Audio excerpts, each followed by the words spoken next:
And it was just fun to watch. It was fun to watch him play with that force, that pace, the confidence that he had on the floor, and his teammates all rallied behind him. So he was incredible. He set the tone, and collectively it was a great rebounding game for us in terms of from the first game to the second game. Great rebound and great turnaround for us to be able to come home, get a little rest, and get this win. What was your reaction to Brandon throwing the alley-oop to himself in the third quarter? Incredible. It was fun. Once he has it going like that, you can see his imagination just kind of take over. Whatever shot he wanted to hit, he got to it, and it was fun to watch for sure. You guys held Tyrese Haliburton scoreless. What do you feel like you guys did a good job of limiting him in this game? I mean, you guys know he's an excellent playmaker and player. He's an all-star caliber player, and Herb Jones, his defense on Haliburton. He, in my opinion, that's a first-team all-defensive player on our team. He was everywhere, and he's been doing that all season, the last 3 seasons. And I thought we did a great job of mixing up our coverages, going man, going zone, not allowing them to get to some of their sets, and then matching up the last few seconds of the shot clock. And pretty much from the opening tip, you could see B.I. was just feeling it. He was kind of in the zone. Yeah. What's it like just kind of seeing him when he's in that mode and it feels like he's able to control the game the way he did? You don't want to take him out the game. Unfortunately, he needs a little rest, but it's like, can you play 30 straight when you're playing like that? And like I said, it's fun to watch. And last game he had a good game, and then to come back, get some rest, and go right back after it. It was great, and we're all proud of Bi and the effort and the performance that he displayed tonight. Another guy I had it going was Trey Murphy. What was it like just seeing the way he performed tonight? Not just the shooting, but also getting into the paint, making plays off the bounce. Trey was great, and he's understanding what teams are trying to do to him. When he has a shot, he takes it, and now he's shot faking and driving, going to finish or swinging it to a teammate. But when he's hitting shots like that, it's demoralizing for other teams, and it's great to see him once again, along with some of our other guys, put together a few games. Willie, did that loss in Indiana a few nights ago play any kind of part in your guys' 48 points in the first quarter at all, or maybe the way Indiana started that game too, where they scored 40 on you guys?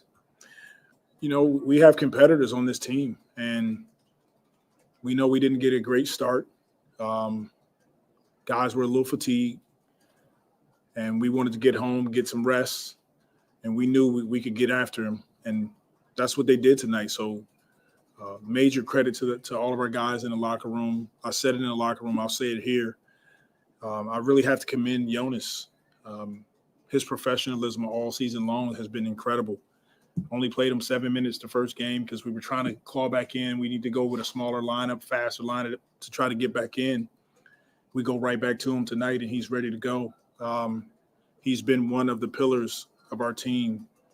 Shows up every day, works his tail off, and it's really a pleasure to have an opportunity just to see his growth in the coaching. And I got to ask you about Zion. He left in the second quarter. I think he went to the locker room. Yeah. Is there anything to worry about at all? Because he played in the second half. No. He'll be fine. Nothing to worry about there. Yep. Coach, as you kind of head toward the playoffs, what value did you see in this weekend playing the team on Wednesday, losing, then a couple nights later playing the same team again, kind of mimicking how the playoff format would be? For sure. It allows you to, go back, watch the tape, and you can make adjustments of how you want to attack them the next game. And it's one of the reasons I kind of do like back, home and home or home and away, whatever it is. It's one of the reasons that we enjoy it is because it's very similar to, the first 2 games of a playoff game. You win one, lose one, whatever it is, you try to go back, adjust, and see where you can be better. And I thought tonight, to the guys' credit, they did that. It was great. It was great. Good to get Jose back on the floor, his energy, his speed. Just trying to get fully healthy as we progress through the season. But Jose's a big part of what we do. He knows that. And I thought he was really solid tonight. Okay. All right. Thank you. All right. Shout out to the fam for all things Pelicans, man. You're now tuned into the Pelican Postgame Report. Much love to the flock. This one, the Pelicans wreck the Pacers 129-102. Haliburton held to 0 points tonight. Shout out to the Pelicans, man. Putting in work. And this is how you respond, man. When a team performs like it did the other night, you respond. When we have a performance like this, man, you now gotta pull old Will Smith out the freezer. Yes. Now that's how you supposed to drive. From now on, that's how you drive. That never gets old. All right, shout out to the flock, man. We up in this thing. I'm Big Q. We got Lexxah chiming in. Lex, how you doing tonight? What's up with you, Big Hugh? How you doing? I'm good. And I'm great after the Pelicans put the smack down on the Pacers tonight, man. They handled the business. BI was masterful in this one. They started it off really well, kind of teetered off in the second, but got back on code to handle it and kind of close out the game. BI was magnificent in his production tonight. We'll get into the individuals as well as the team statistics, but man, listen, overall, Pelicans had a really good performance here. Had a little dip and they let the Pacers kind of work the lead down, but they ante up and handle the business, man. So I'm really happy for our win tonight. So early on impressions, Lex. Hold on just a second. All right. Yeah, we didn't lose the double-digit lead. We didn't lose that. That's always a good thing. They performed. They came back and performed. A lot of times when the Pels lose a game, they come back next game and they get the W. They got this in a big way. Being up 31 points, I mean, it was kind of like I had to sit there and wait for a minute. Like, okay, are we gonna keep this up? For the second half, because we've had tale of two halves. Of course, there was a tale of two halves within the first half, but they recovered from that pretty good and still kept their double-digit lead. But I mean, yeah, they responded as they always have responded coming off of a loss. And it was a blowout. Basically gave the Pacers a piece of their own medicine, what the Pacers gave them. I think the difference is that definitely with the Pelicans coming off of a back-to-back and with all the, things that they went through, they did show fight in that Pacers game. They came back within 4, and they did that like 3 times where the Pacers, they didn't have that. They didn't come back at all, like, similar to that, especially like 3 times. So, that was really, it really shows that the Pelicans do have what it takes. We just have to continue to nourish that part and nurture that part so they can get it down and be able to come back from behind, as well as win in this fashion and in close games. So that just tells me that they do have it. We just don't see it enough, So this was a good win. I mean, BI went off. It was just, I mean, obviously he gave them a 30-piece night before, but this one was in the result of a win. He just had a heck of a night. He had a heck of a night. And, kudos to him. He did his thing. Can't take anything away from him. Herb Keyshawn Jones, he shut the the Energizer Rabbit down. He shut, the nucleus of the Pacers, which is Haliburton. 0 points. The last time that's happened was 2021.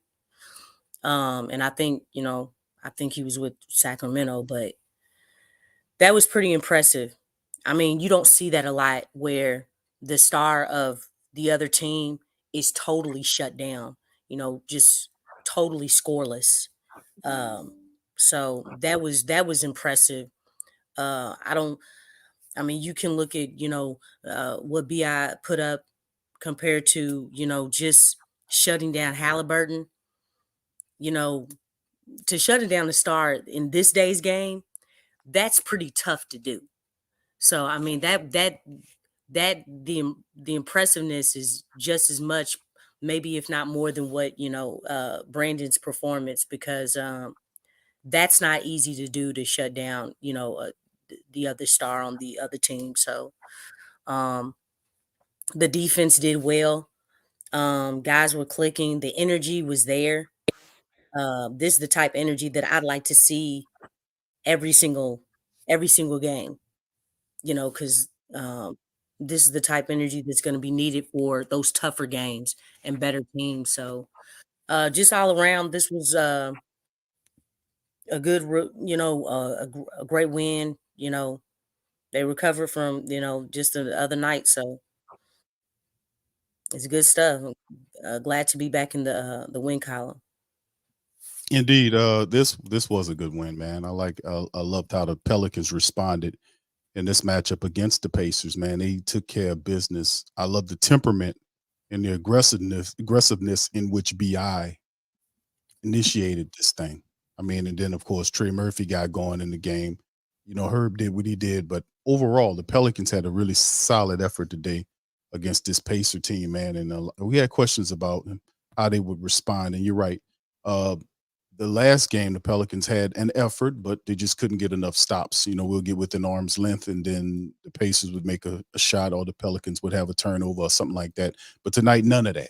The Pelicans jumped on the Pacers right away, man, and really surprised the hell out of them. And they had no comeback for that. I mean, they weren't hitting the shots they usually would hit, and they just rattled them. But credit to the Pacers that they did cut the lead down in the second quarter.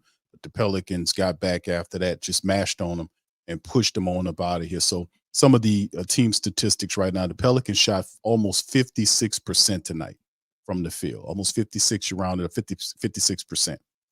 They were 15 to 32 from downtown for 47%. They got to the foul line 26 times, 18 to 26 for 69.2%. So you kind of contrast that versus what the Pacers did, 10 of 32 from downtown for 31.3. They got to the foul line 12 of 18 for just under 67%. Pelicans 47 to 44 on the rebounds. They did that thing. Offensively, the Pacers had them 17-11 there, but 25 all in terms of the assists, 9 all in terms of the steals. They lost the block game, but outside of that, they didn't lose too much. Pelicans had 17 turnovers.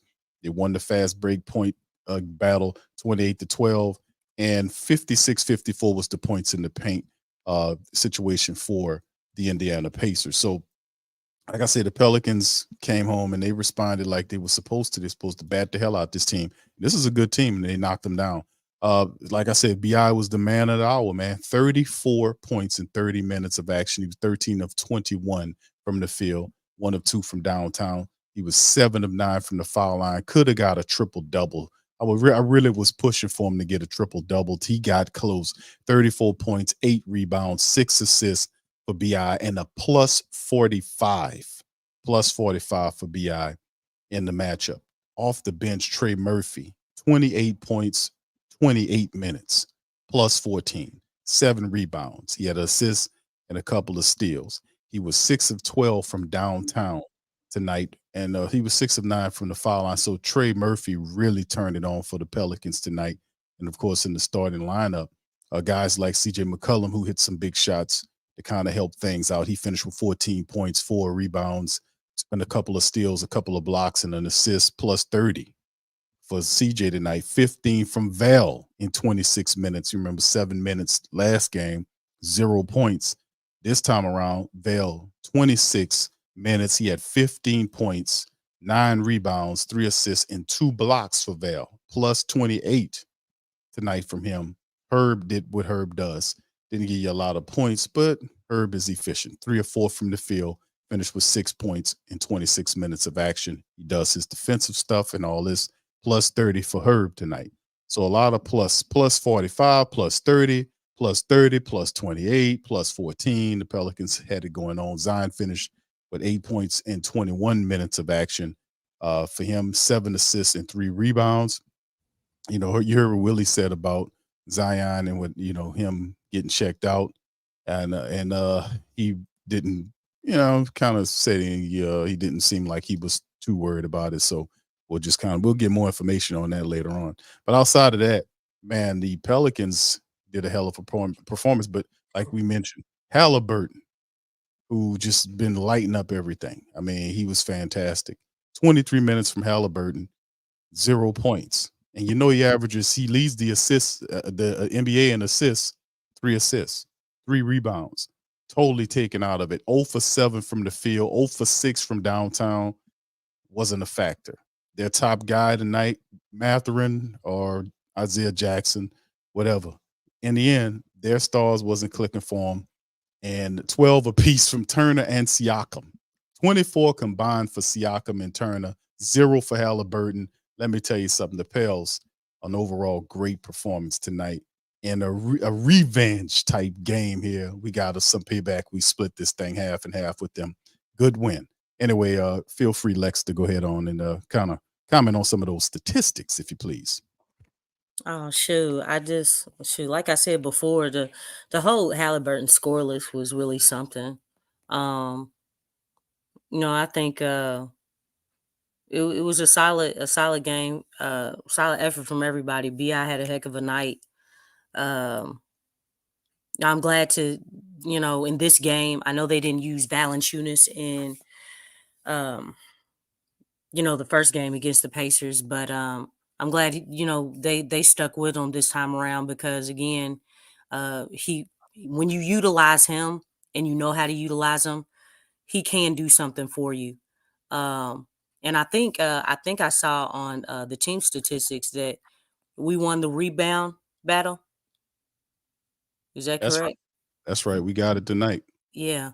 Well, Valanciunas was in there, and he had 9 rebounds. So, I mean, hey, say what you want to about Valanciunas. I know he's flat-footed, but that dude hits those boards. He really does a lot of things for us when he hits the boards. And he does it consistently. I know it wasn't a double-double, but yeah, we got to have those rebounds. Let's see. Excuse me. Oh, shoot. I can't believe I forgot Trey. Trey seems to be really getting in rhythm, with his game. And he had a heck of a night as well. It's good to see him do this, and it's clicking at the right time. I think he did this last season. Like he went through a stint where he wasn't doing too well for a long stretch. And then once the second half of the season came, he really started to pick it up. So it seems like it's kind of deja vu with him. He's starting to get in rhythm just in time. So it's really good to see that from him because again, we need that from Trey. I really do feel like he's the sleeper. He's the guy or the X factor as far as his shooting, his ability to attack the basket. Definitely, I think that midi will come at some point, but right now, the way that he's playing right now and the way he played today, he was really fearless. He seemed like he was determined to get what he was trying to get. So, yeah, he really did his thing. I'm glad to see him really, really getting out of his rut that he was in. Yeah, that's the thing we talked about often, that Trey Murphy is a hell of a shooter, but that's not all he is. Yeah. I mean, a lot of part of his game is driving the basket, when they attack out or when the shot's not falling, get to the rim. He finishes well at the rim. And he started to do a lot of that stuff, man. And then of course tonight the shot was falling for him. He kind of trying to get himself more consistent because we're gonna need Trey as we get further down into this season. So kudos to the Pelicans, man, handling business tonight, smacking them Pacers around, man, and knocking them down.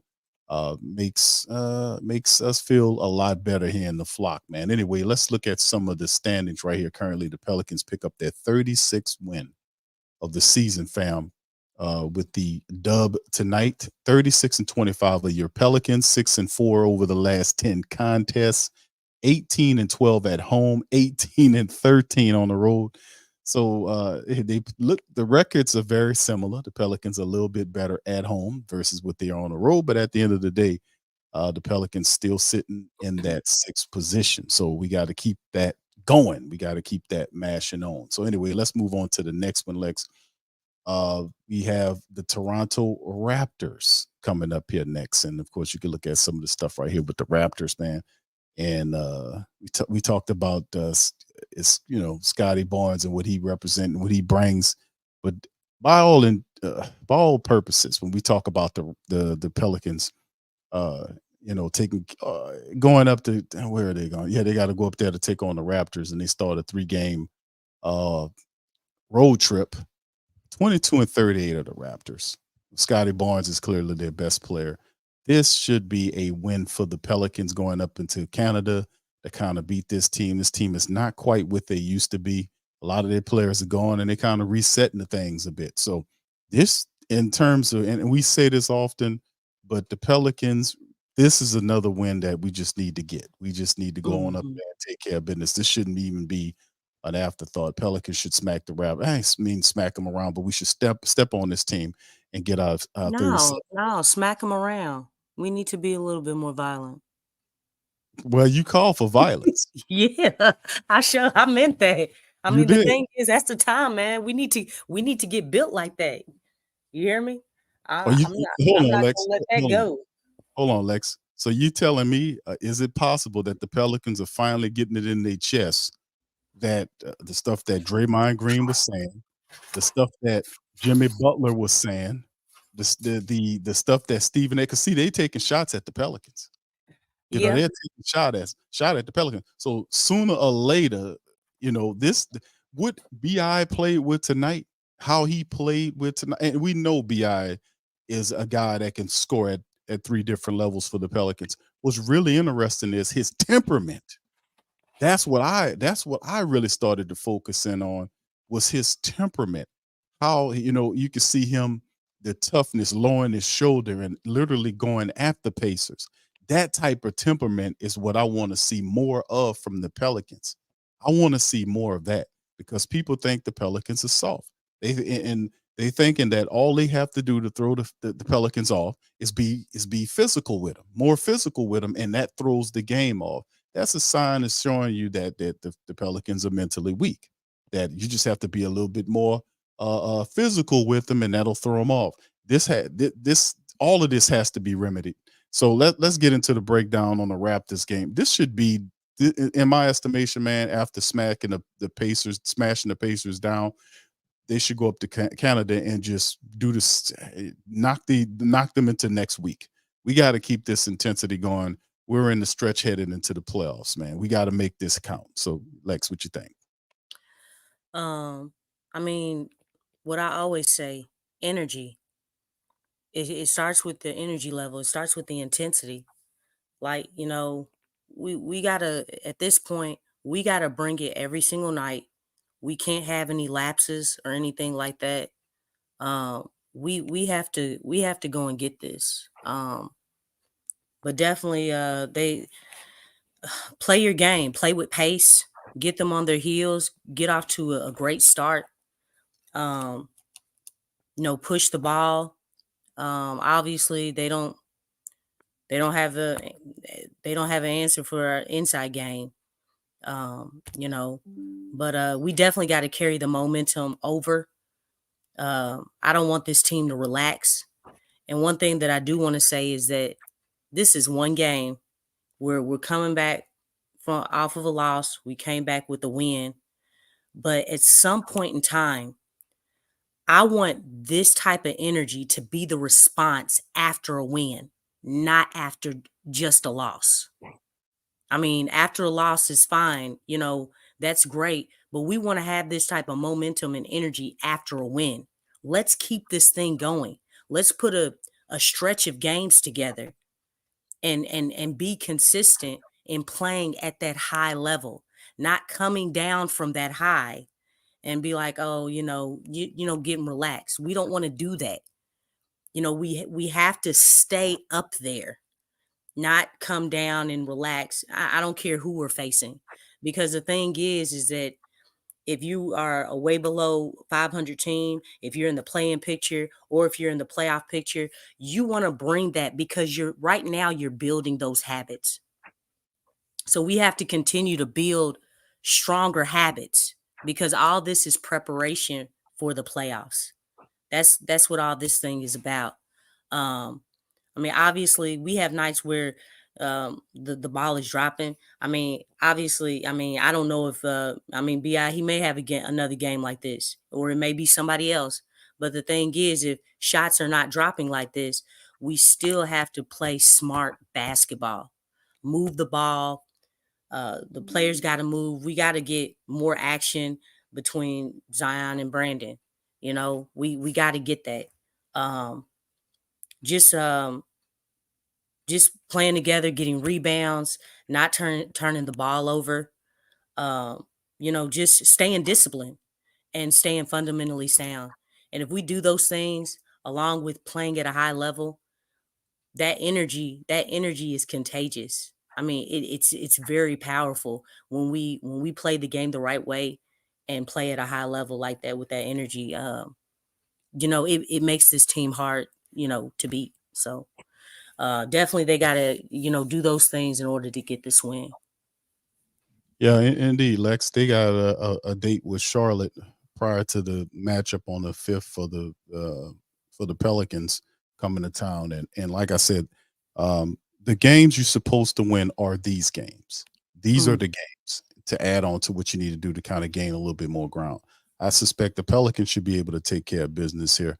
And getting Jose Alvarado back off suspension was also a boost there. You've seen Jordan Hawkins get some minutes as well. Matt Ryan, some garbage minutes there later on in the game. So it's cool seeing the Pelicans. Great win tonight by the Pelicans. What a way to respond to that prior matchup. So let's do one more final thing before we get ready to go. Let's touch on this right here, Lex, if you please. We're going to listen to this right here. This is Perkins. He made a comment early on. Lord. We're gonna listen. That's right. We're going to listen to what Perk said. So we'll comment on it. So here you go. The dark horse, for the purposes of this conversation, y'all, the dark horse is the team that nobody was talking about being in the championship equation that may very well end up in the championship equation. How about that, all right, let's do it. You know what I would say? I'd say the Dallas Mavericks. I was about to say, that's the one that we haven't been talking about. We've been talking about these two teams because of their fan bases and how they draft. This is what I will say about the Warriors, because we started this week with Draymond's comments over the weekend about believing they had enough to contend. Last night, I did a double take calling that game because I'm like, are they that good? And then I had to remember that the Knicks obviously are depleted. They are second in the league in rebounding, surprisingly, despite their size. They have such a knack for finding their long rebounds when they miss three shots. Draymond and Steph, the way Steph moves, y'all, it is still a thing of beauty. It is masterful. His gravity is there. There is a world in which they draw a larger matchup, a team with size, probably more likely Minnesota than anybody else. And maybe their quickness and speed poses some real problems. And their accuracy. But I don't see beyond a series. It gets tricky for me. So I actually still lean the Lakers being the darker horse and the Mavs, technically by our definition. Go ahead, Big Bird. Well, my dark horse in the West is actually the New Orleans Pelicans. When I think about what they have in the depth and what Zion Williamson has been doing, do you know since the All-Star break, he ranks number 3 for his points in the paint? He's been making sure that he gets everyone involved. C.J. McCollum has been balling out of control, averaging a little under 20 points a game. Brandon Ingram, we don't talk about him enough. A younger version of Kevin Durant when it comes to the offensive end, being able to get to his spots, rise up over, guys that are smaller than him, knocking down crucial shots, tough shots. And then when I think about the wings, right, you look at the kid Murphy. You look at Jose Alvarado, right? Alvarado coming in off the bench, picking up 94 feet. Big Valanciunas down in the paint, just anchoring the defense. So when I think about the New Orleans Pelicans, Yep. They're my sleeper Well, to come out of the Western let Conference. me say this. All right, so there you go. That's that. It stops on that. So, for right now, Lex, let's kind of react to what old Perks. Ooh, you know what I'm saying? Oh my goodness. They kill me. First of all, if you're gonna talk about the Pelicans, at least pronounce these guys' names right. The New Orleans Pelicans. For one, pronounce their names right. McCullough. You know what I'm saying? Like what? Perks is a country guy, so No, but still, he didn't even get Alvarado's name right. Oh my gosh. he needed a little help on the El Jose's name. That's it. Yeah, I mean, they need to take a break, really. I mean, 1 minute they talking real bad about the Pelicans. Next minute, it's like, I think they the ones we need to look out for. Like, no, just y'all need to stop going back and forth with this stuff. I'm not saying that what he was saying was bad, but I just hear, one day it's just really bad, talk bad about Zion, talk bad about the Pelicans. They don't know what's going on. They don't watch the Pelicans games. They don't.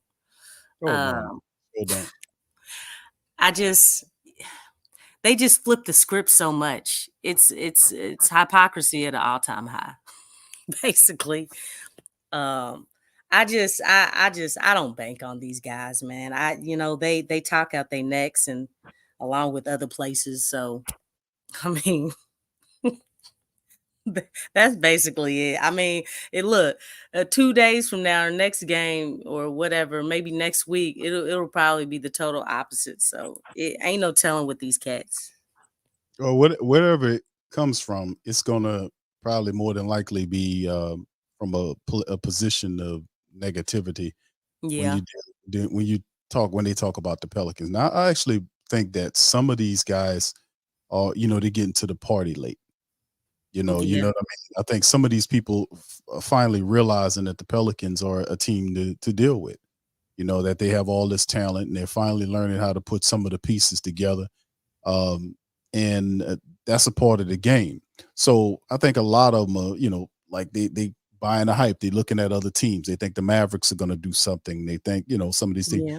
Yeah. So they made a lot of key moves, so I mean it's understandable. So right. So that's what I'm saying about, what's going on with them. I think some of them are late to the party. But outside of that, man, what Smith was saying about it, he had this opportunity to kind of respond to what Perk was saying about that, and he kind of took some shots.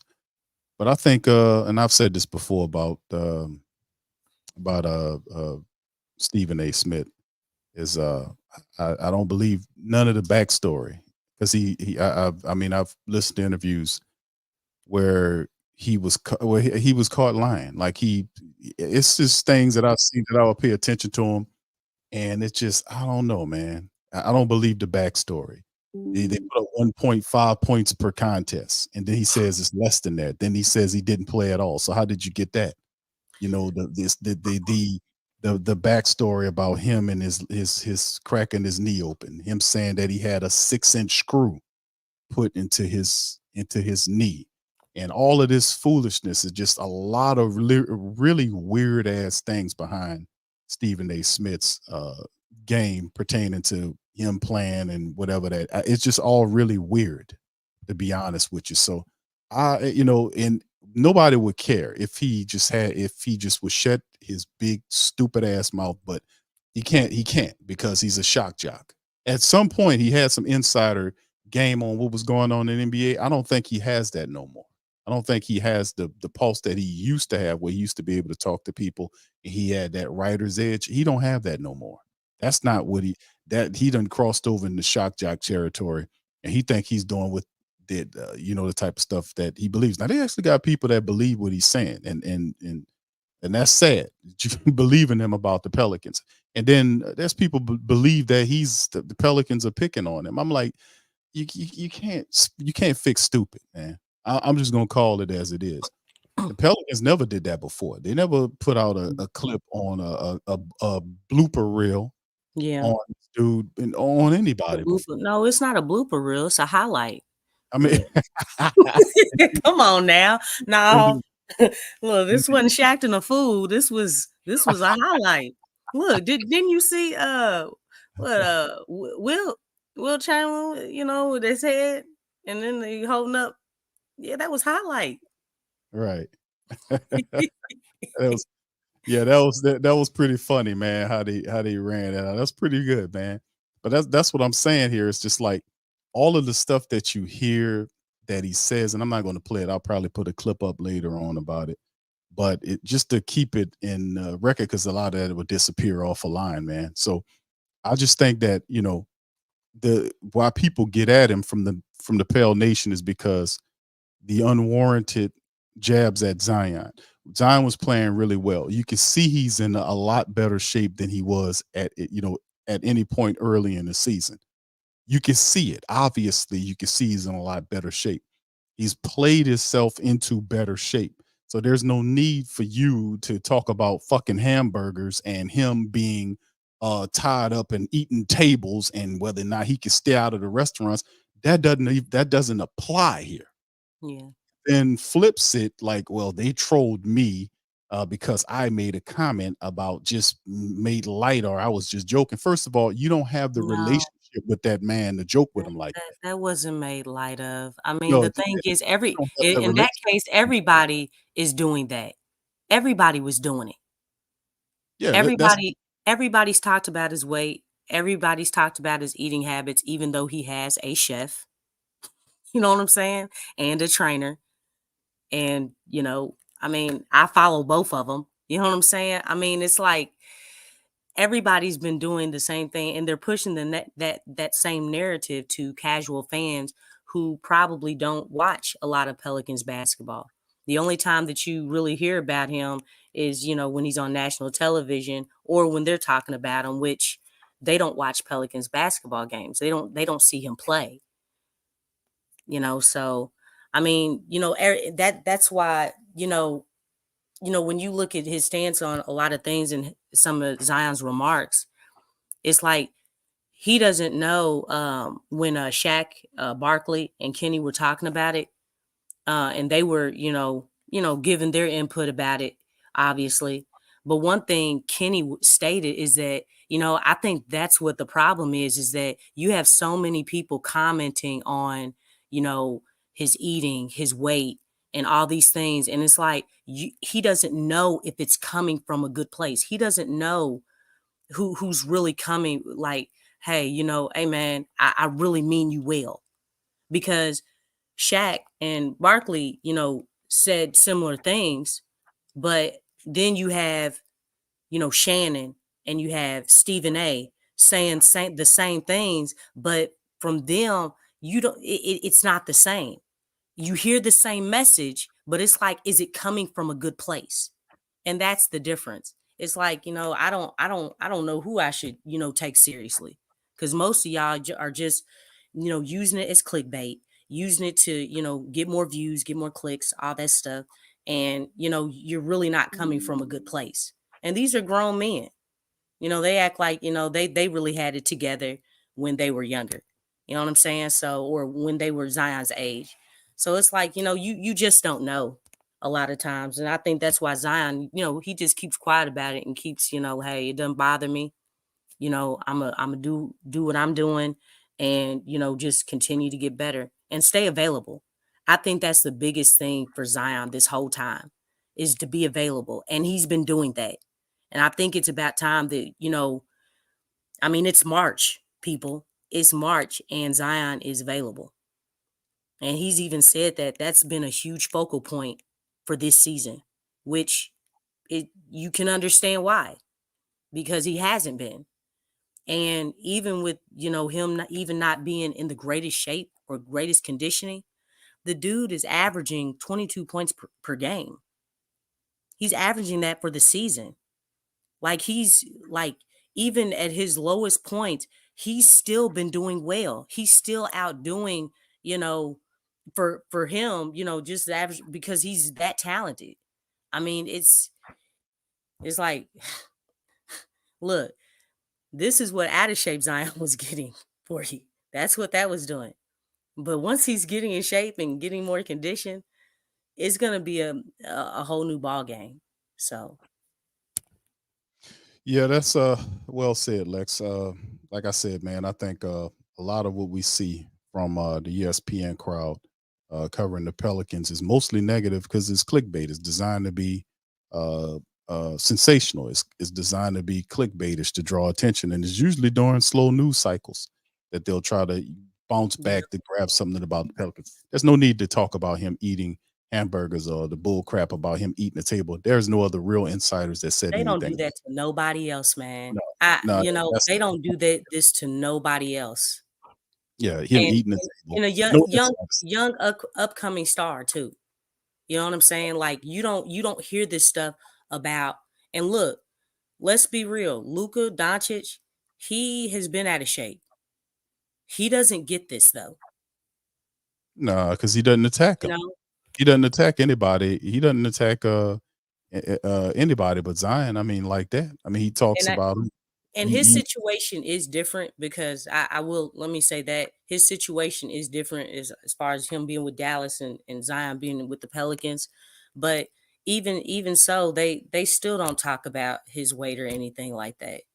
I mean, like I said, just with anybody, whatever it is, because ain't nobody out here, perfect like that or have it together all the way like that. So you let it hear some bitch that scored 1.5 points per contest and then said it was less than that, then says that he cracked his knee open, still walks with a limp. And I was like, what? Cut it out, dude. You never played that. You never did that. Sometimes you gotta accept defeat, man. You lost. You lost against the New Orleans Pelicans social media team. Okay. Initiated it. And they just let's keep that in perspective.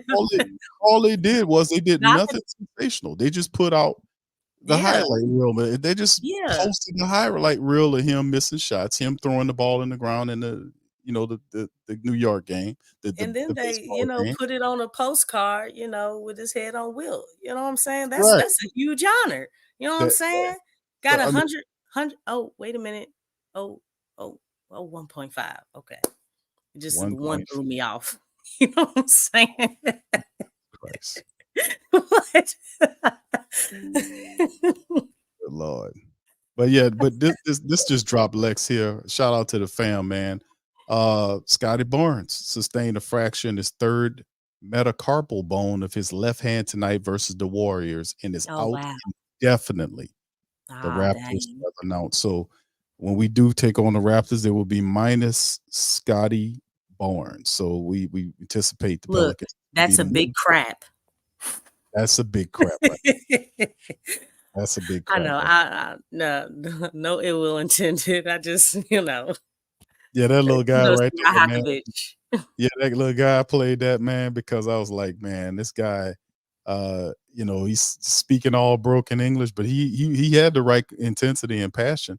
He was taking up for his team, and Willie, with all his straight English, can't seem to put that together at all, man. So I'd rather you have broken English and back your star than have the right English and just be chill. Like old Willie is, just silent and just trust the process. That's pretty much what Willie does, man. And you can see we got a dub tonight with Quiet Willie's philosophy. The love doctrine reigns supreme. Lex might not like it. Hey, you can't get too high or too low, man. I mean, we've seen this before from the Pels. That's why it's like, okay, how are they going to do the next game?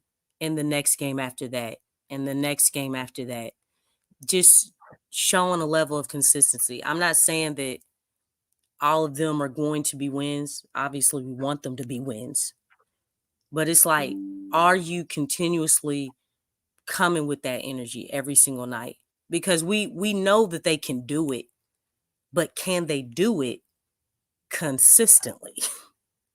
And That's really that's what's been the problem. We've seen them they've beaten the top teams. right. They've That's beaten been them. But that's been the question, though. We talked about this entire season up to this point is the Pelicans, realistically speaking, should have 40 wins right now. I mean, Yeah, there they were should.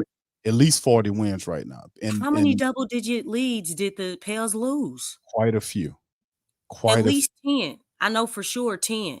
I mean, I stopped counting after 10, but yeah, I mean, those are, so the winning record you said is 36. 36 right If now. we did not lose those double-digit leads, those 10 double-digit leads that I know of for sure, that's 46. Yeah. That's 46 wins, people. And Oh, with 12. 46, Okay, Jay and with Carvel 46 said wins, you know where 12. that puts you at? You know where that puts you at, Lex, with 46 wins? That puts Yeah. you at top of the West. Because Yeah. Timberwolves have 42 right now currently. So, I mean, they have a lot of contests in which they did, allowed other Yeah, teams. they let them go. And Jay Mhm. Carvel said it was 12, so we would have been 48. 48. That's amazing. Yeah, they've given up quite a few, man. Some frustrating losses too, being that And they the had it. I remember at rosters least come down too by a right. lot. I remember at least half of them, Lex, like at least half of the 12 that Jay Carv is talking about. At least 6 of those wins that I remember watching, the Pelicans had the game all the way up till the Yeah. last few minutes of the game and allowed it to slip through their grasp. So I'm Shoot, like, those Memphis games, both those Memphis games. yeah, and some of these other the losses to these sub 500 teams that you Yeah. need to beat. So that's Yeah, the something. Bulls. That Mhm. Bulls game, that Bulls game bothers me. Mhm. Bulls ain't about to do nothing with that win. They really not. So that's what it comes down to. So in the end, the consistency thing is always a big thing. Lex, let's take a look at the schedule, man. Let me see if I can get the schedule up here as we Okay. continue to mark it all down here. And let me see here. Let me get it on the screen for the family members so y'all can see the remaining Pelican schedule right here. You see Toronto there as the Pelicans get ready to hit the road going to Canada on Tuesday, and then they have a few games off until Friday of that week, and then they travel out to Philadelphia, and then Sunday of the same week they have Atlanta. Then they come home the following Wednesday for a 3-game homestand with Cleveland, Clippers, and Portland. So there you go. So Toronto, Philadelphia, and Atlanta on the road, and then they come home for Cleveland, the Clippers, and Portland. Then they hit the road for the 4 straight road games with Brooklyn, Orlando, Miami, and Detroit. The Miami game is one I'm gonna be looking out for. We got to get some payback there. And then, of course, late March, that's when it started really kind of kicking in. When you get that first of the 5, what is 3, 4, 5, 6 home games. It's a 6-game homestand starting Tuesday, March the 26th with the OKC Thunder. 2 days later, you got Milwaukee. 2 days later, you have Boston. A couple days later, you have Phoenix, and that opens up April. And then a couple of days after that, on the 3rd of April, you have Orlando. And then, of course, you get San Antonio, I ain't gonna say a light matchup because you see how Wembanyama's been playing and has been kind of challenged. Even though San Antonio is a bottom feeding team right now, they're a young team struggling. We have them on the 7th. We can't take anybody. Still got to take care of business. Got to take care of business. And then, of course, San Antonio ain't gonna do nothing with that win. So we need to get that win. You got some tough teams. And then, of course, from the 7th, April the 7th to the 14th, 4 road games, pardon me. Phoenix, Portland, Sacramento, Golden State, and then they close the season out mid-April against the Lakers in the Smoothie King Center primetime game. So, yeah, this is the schedule, man. So as we get into March, the Pelicans got a lot of work to do, man, especially over the next several weeks inside of March to set themselves up for a finish for the rest of the season. So, Lex, please feel free to comment on this schedule because I know you kind of pinpoint that OKC, Milwaukee, Boston, Phoenix, Orlando, a little trip in there. Still got teams ahead of them like Oh, go on. I'm sorry. They still got other teams they have to take care of. Like we got to go to Philly, and I know Embiid is not there. They said he's supposed to get back at some point of the season, regular season, but not for this matchup on the 8th. So in Atlanta, they have difficulties with Atlanta and trade. Then you got a tough Cleveland club. Then you got Clippers. So that's a lot of stuff going on there. So Yeah. Yeah, those last 11 games, man. Those last 11 games are tough. Yeah, the game after Detroit coming home and to play in Oklahoma City, that's when it gets interesting. Like, we need to really have our stuff together by the time we come home to play OKC, because that's when things really start getting real. If you scroll down a little bit, Big Q, hey, the games against Phoenix are going to be brutal. Like, those are really important because right now, Phoenix has we played them once and they got that game at the SKC, and we play them 2 more times. So that game, those 2 games right there against Phoenix are going to really, really be important because right now we're in a battle. I don't know if you all looked at the schedule. We're going back and forth with the Suns right now. We're just flipping spots from 5 to 6. Okay, that's what's been happening. Like these last few games, we've been flipping with them. So that's why I say that that game with the Phoenix Suns is very important. We got to get both those games, and that's not going to be easy because you all know how Booker plays against the Pelicans. I mean, it's almost like our defense is non-existent every time he plays. He seems like he goes off every single time against the Pels. And I'm talking about, just the last few games, because I think last season he had like a 60-point game against us, and then he did it again this year, didn't he? He had like 60 points or like 58, something ridiculous. it was way up there, man. That Yeah. guy has the Pelicans I mean, he like there's a trend here.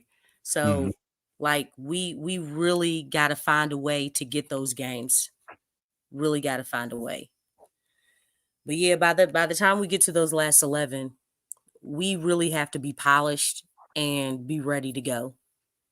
Like, it's like our identity needs to be tightened up.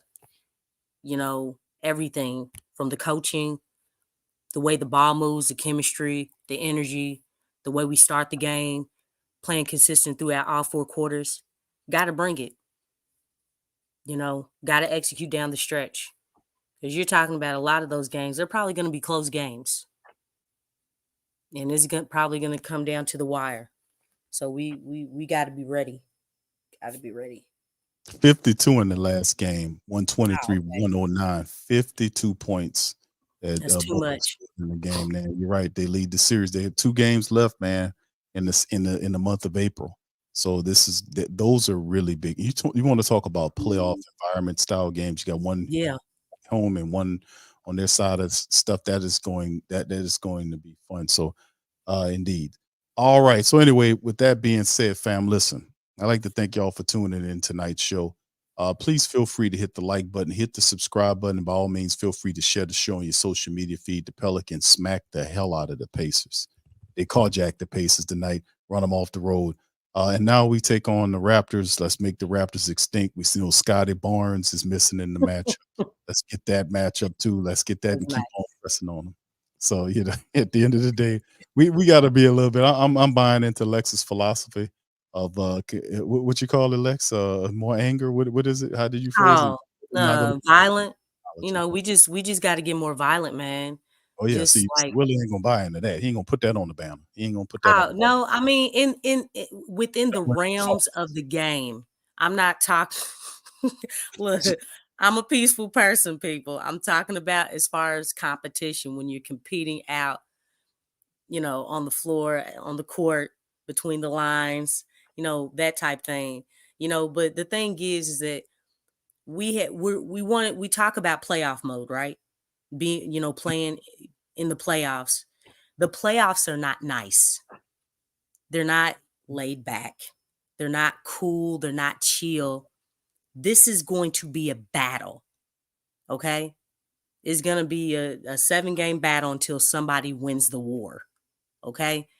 It's going to be like that for every single series. So the thing is, this team needs to be more violent because, again, I keep going back to what Jimmy said, what Draymond said twice. He said it earlier in the season, and he said it on All-Star Sunday during the All-Star game. He said, I don't think nobody's worried about the Pelicans. And then Jimmy, we all know what he said. He basically said that the result of the game between the Heat and the Pelicans, that was going to be the same result when we play again against them in Miami,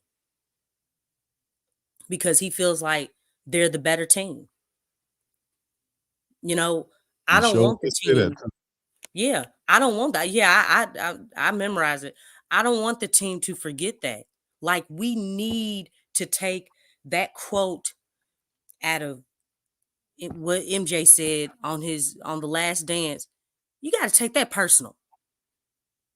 You have to take that personal. I mean, why not? I mean, it's time for this team to really be respected around the league, from the commentators, from casual fans, from even Pelicans fans. It's time for us to take that step, because for too long, it's just been the same thing. That's the only way that you're going to change the narrative. I don't, you know what, Lex, you saying some great stuff, man, but I'm gonna be honest with you on this one. Okay. I don't think, a matter of fact, I know for a fact that Willie's not going to use none of that. That's not even his philosophy. If you think about how he thinks, like we know, you know what? We know about the disrespect. You're right about Draymond Green's disrespect of it. You're right about Jimmy Butler's disrespectful comments.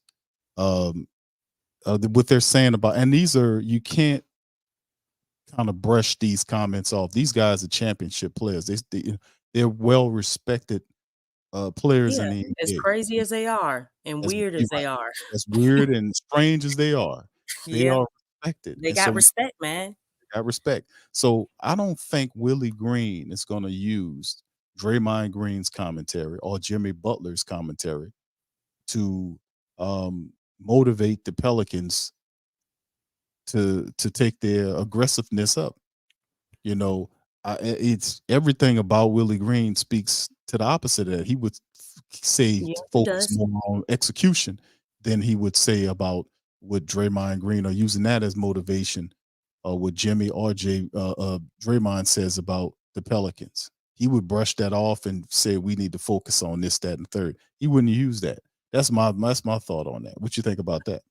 Yeah, I understand that. But then guess what? What about the players? What about the players? I think we talk so much about the message from Willie's mouth. But don't they mimic the mindset? If the coach, his mindset is the dominant mindset. But the players are out there. And look, I kind of feel like, look, you all are out there. Willie's not out there. Yeah, look, we've seen this before where, the coach has his philosophy and things. And we also seen players go out on the floor, look, we ain't doing that. We gonna do this right here. Like, it has to be taken upon the players to be like, you know what? Enough is enough, man. We need to shut everybody up. We need to show up and show out, and we need to really change our mentality and really make these people respect us. They didn't say it to Willie. Ain't nobody saying nothing to Willie. Nobody, nobody's commenting on, his coaching and stuff. Only people who don't watch Pelicans basketball games. That's the only people who are saying. And I mean, you heard Stephen A. Stephen A. said the only people that he respects on the Pelicans is CJ McCollum and Willie Green. That's what he said. So the thing is that Yeah. he'll get that from people who don't watch Pelicans basketball, who know absolutely nothing. But the thing is, the players, this has to be on their psyche. It has to be. And look, I'm not even trying to forget about the stuff even with the Lakers, because that was embarrassing too. A lot of people say, yeah, that's done and over with. You know what? That was really embarrassing. It's like, it's things like that that help move something inside you to do something about it. And that's what the players need. Not necessarily Willie. We already know what Willie's going to do. He's not about to change who he is or what he does.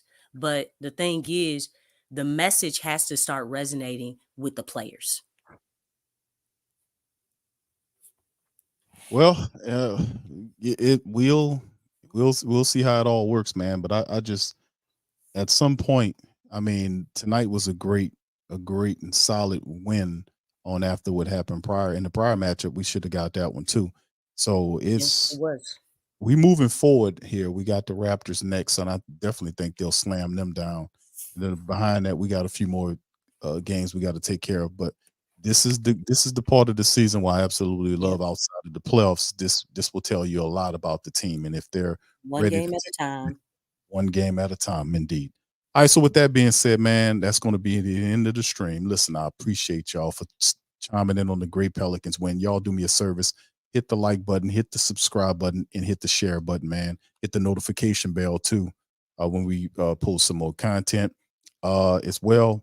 Lex got another report that's coming up soon. I'm going to repost that, the replies with the Perkins thing. We're going to post that up again. So we put that on the show archives for the family that probably didn't see that yet. So we'll put all that up later. But much love to y'all. Y'all feel free, like I said, hit the like button, hit the subscribe button, share the show, and we're going to holler at you on the next one, man. It'll be a couple days for the Pelicans take on the Raptors, man. So y'all be cool. Pelicans. TheWhoThatDaily.com. That's right, TheWhoThatDaily.com. Your one-stop shop for everything New Orleans Saints, New Orleans Pelicans, LSU Tigers, even the top flight boxing news. So if you're a Who That and you're looking for a place to stay up on your team, TheWhoThatDaily.com is your site. TheWhoThatDaily.com for the sport Who That in all of us. That's right, the Pro Shop is the platform store where you can go and buy all the latest merch to support the platform. Available at the Pro Shops, we have dozens of hundreds of products available for you and your family. Unisex tees for men and women, hoodies and sweatshirts, tank tops, kids and baby items, long sleeve tees, mugs, pillows, wall art, bath bedding, face masks, phone cases, stickers, bags, fanny packs, socks, hats, and many other items. Please feel free to check out the Pro Shops. The link is in the description section below.